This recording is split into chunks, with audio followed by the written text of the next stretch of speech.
Hello, this is Phil Ertl, Superintendent of Schools.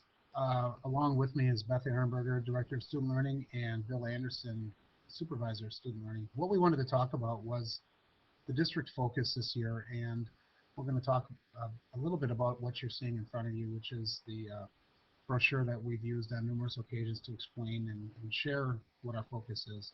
I think the main purpose of the focus is to keep us aligned with one core theme, which is student learning. The district focus related to student learning is reading this year, and that comes through the school board with their work in the Lighthouse study. Um, One of the things we're trying to do is show how everything we're working on relates to that center core theme of student learning, and I'm going to let Beth Ehrenberger talk a bit about that. Okay, I think the first thing that is really important about our focus is that student learning is in the middle, because that is what the purpose of the existence of our school district, and that we want to make sure that everything that we are doing relates to improvement of student achievement in the district. The um, the circle that is all on the outer side of student learning are state standards and local standards and benchmarks.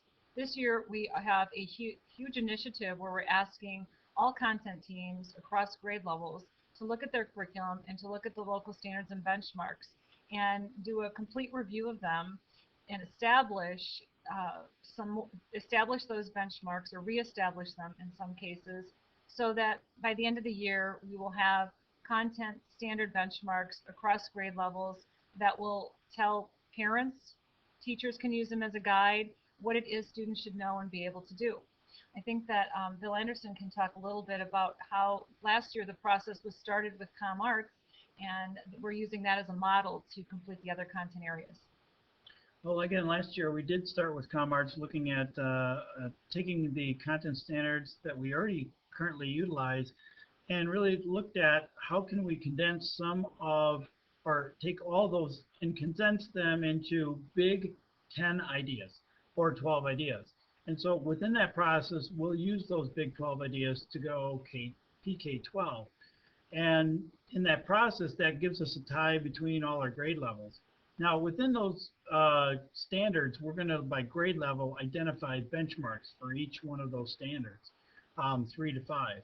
And so that work is just about completed for ComArts, and we have started that this year with all of our other content areas.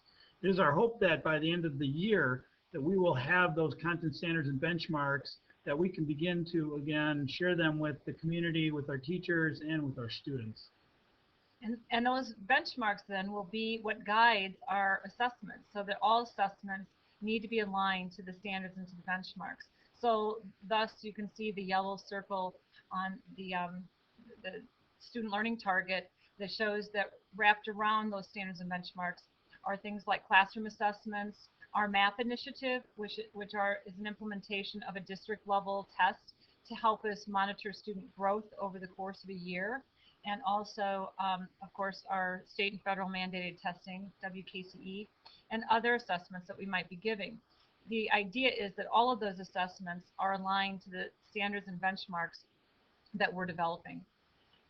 And then I think if Dr. Earl could maybe talk a little bit about PLCs and how they play a role in us being able to have conversations about standards and benchmarks and assessment.